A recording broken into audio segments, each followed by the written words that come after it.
हम 5 trillion economy कब बन जाएंगे? अभी 3.5 तो आ गए हैं। मेरा अनुमान है कि 5 ट्रिलियन इकोनॉमी तो अगले 3-4 साल में ही बन जाएंगे। जी, आपने अभी मनरेगा का जिक्र किया, मैं देख रहा था मनरेगा में आपने बजट को कम किया है पहले के मुकाबले। ये बहुत दुर्भाग्यपूर्ण है कि एक सामान्य चीज लोगों के मन में और लोगों के समझ में अभी तक आई नहीं है। मनरेगा का बजट एक डिमांड बेस्ड बजट होता है। कितनी डिमांड आएगी उसके हिसाब से अलग अलग समय पे वित्त मंत्रियों ने इसको बढ़ाया है। सप्लीमेंट्री डिमांड हर 3-4 महीने में आती है, पार्लियामेंट के समक्ष मॉनसून सेशन में आती है, विंटर सेशन में आई थी, अब बजट सेशन में भी आएगी। सप्लीमेंट्री डिमांड से बढ़ाया जाता है। ये इस बार ऐसा लगता है कि ट्रांसपोर्ट मिनिस्ट्री पे बहुत खास जोर है और आपने रेलवे में अचानक से इतना पैसा बढ़ा दिया है, तो ये भी एक नई चीज देखने को आ रही है। तो इसके पीछे क्या सोच है? आप कोई भी विकसित देश को देखिए, उसने पहले अपने इंफ्रास्ट्रक्चर पे फोकस किया। इंफ्रास्ट्रक्चर पे फोकस किया, उससे उनकी अर्थव्यवस्था भी मजबूत हुई और वो कंपेटिटिव हुए विश्व बाजार में। और जब तक कोई देश विश्व की बाजार में कंपेटिटिव नहीं होता है, अच्छी क्वालिटी का सामान अच्छे कीमतों पे जब तक नहीं प्रोवाइड करता है, तो लोकल डिमांड तो अच्छी रहती है। लोकल डिमांड से तो देश को फायदा होता ही है, पर इंटरनेशनल डिमांड सीधा आपके जीडीपी में वृद्धि लाती है। बजट से क्या मैं ये मानूं, ये अपने दर्शकों के लिए मैं पूछ रहा हूं कि दर्शक उसमें क्या देखता है कि बजट से एक डायरेक्शन पता चलती है कि आगे क्या होने वाला है, या और डीप जाए तो कहां किस सेक्टर में ज्यादा पैसा है, मैं कहां अपना समय और पैसा निवेश करूं। तो क्या हम ये कहें कि हमारा जो यूथ है वो अपने आप को infra, technology, innovation, 5G, railways, अगर किसान है तो मोटा अनाज, इस तरफ जाए? अब मैं और इतनी चीजें गिना सकता हूं जो इस बजट के माध्यम से आपको देखने को मिलेगी। उदाहरण के लिए टूरिज्म पे जो थ्रस्ट देने की बात है, उदाहरण के लिए जो हमारे कामगार कारीगर हैं, जो अपने हाथ से विश्वकर्मा जिनको दर्जा दिया गया, जो काम करते हैं, तो इससे सीधा हैंडीक्राफ्ट, हैंडलूम, इन सब सेक्टर्स में स्किल डेवलपमेंट करके उनके लिए नए अवसर मिलेंगे। निर्यात का हमारा कॉमर्स डिपार्टमेंट का बजट अच्छी वृद्धि हुई है, तो निर्यात को प्रोत्साहन मिलेगा। जितना हेल्थ के ऊपर फोकस किया गया, और हेल्थ में भी देखिए कितनी समझदारी से माननीय वित्त मंत्री जी ने, निर्मला जी ने काम किया।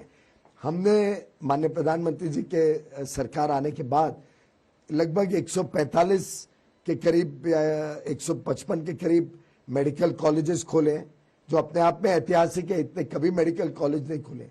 उन सबके साथ एक नर्सिंग कॉलेज जोड़ दिया। आज पूरे विश्व में लाखों और शायद 10 लाख नर्सेज की शॉर्टेज मानी जाती है। तो हम अगर भारत में हर एक मेडिकल कॉलेज के साथ एक नर्सिंग कॉलेज खोलते हैं तो खर्चा कम होता है, लेकिन हमारी जो युवा शक्ति है, हमारे लोगों का हुनर बढ़ता है। एक नई वोकेशन स्किल में हम बड़े पैमाने पे युवा युवतियों को तैयार कर पाएंगे। और इसमें पुरुष नर्स की भी आज के दिन बहुत डिमांड है, अंतर्राष्ट्रीय स्तर, केयर गिवर्स की बहुत डिमांड है। तो ये जल्दी भी शुरू हो सकते हैं। तो हर मेडिकल कॉलेज के साथ नर्सिंग कॉलेज शुरू होता है, तो लाखों की संख्या में हम विश्व में हमारे नर्सेज को, पुरुष और महिला दोनों को नए नौकरी दिलवा पाएंगे। और भारत में भी इनके लिए डिमांड तो बढ़ती रहती है निरंतर। कल रात को मैं अपने शो में ब्लैक एंड व्हाइट में लोगों को बता रहा था कि राम राज्य का जो टैक्स का सिद्धांत था, जो गोस्वामी तुलसीदास ने कहा, वो ये कि राजा को टैक्स ऐसे वसूलना चाहिए जैसे सूर्य पृथ्वी पर समुद्र और नदियों से पानी को सोखता है और फिर बरसात, वर्षा के रूप में सबके ऊपर दोबारा से पानी को बरसाता है, जो कि समान रूप से होता है। लेकिन टैक्स जब सोखा जा रहा हो तो प्रजा को पता नहीं चलना चाहिए, दिक्कत नहीं आनी चाहिए। क्या आपका टैक्स सिस्टम उसे सूट करता है कि प्रजा, यहां तो मैं देख रहा हूं कि प्रजा परेशान हो रही है टैक्सेशन से? देखिए, टैक्स सिस्टम में 2 एस्पेक्ट्स है, एक टैक्स अमाउंट और एक टैक्स का कलेक्शन का प्रोसेस। जहां तक टैक्स के कलेक्शन का प्रोसेस है, उसमें तो मैं समझता हूं आप भी मानेंगे कि अमूलचूल परिवर्तन किया गया है। एक फेसलेस असेसमेंट होते हैं, आज सब फेसलेस असेसमेंट है। अफसर को पता नहीं किसका रिटर्न असेस हो रहा है।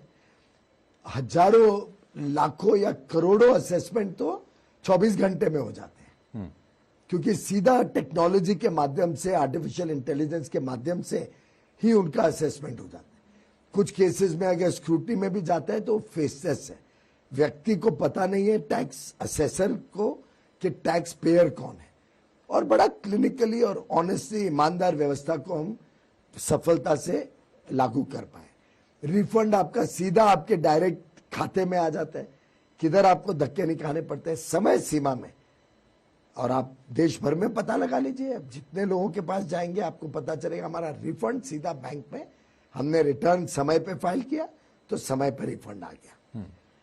तो प्रोसीजर और प्रोसेस में तो मैं समझता हूं बहुत सरलता की तरफ बढ़ रहे हैं, और ये तो एक प्रोसेस है, आगे भी बढ़ते रहेगा और सुधरते रहेगा। और स्लैब्स, जहां तक टैक्स के रेट्स और टैक्स कलेक्शन का सवाल है, लगभग माननीय प्रधानमंत्री और वित्त मंत्री ने अलग अलग माध्यम से कई बार एग्जेम्पशंस बढ़ा के, कई बार सहूलियतें बढ़ा के, कई बार लिमिट्स बढ़ा के, कई बार टैक्स रेट्स कम करके अलग अलग तरीके से सहूलियत देते रहे हैं।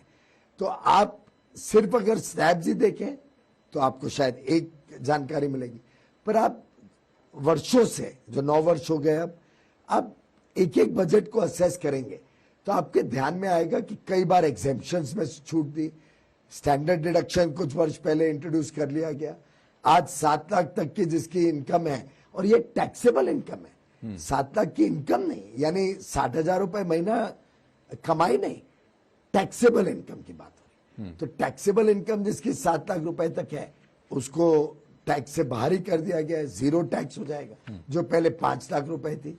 तो टैक्स की जो आज कलेक्शन है वो बहुत सीमित लोगों से ही होती है, एग्जैक्टली जो राम राज्य में कहा गया था।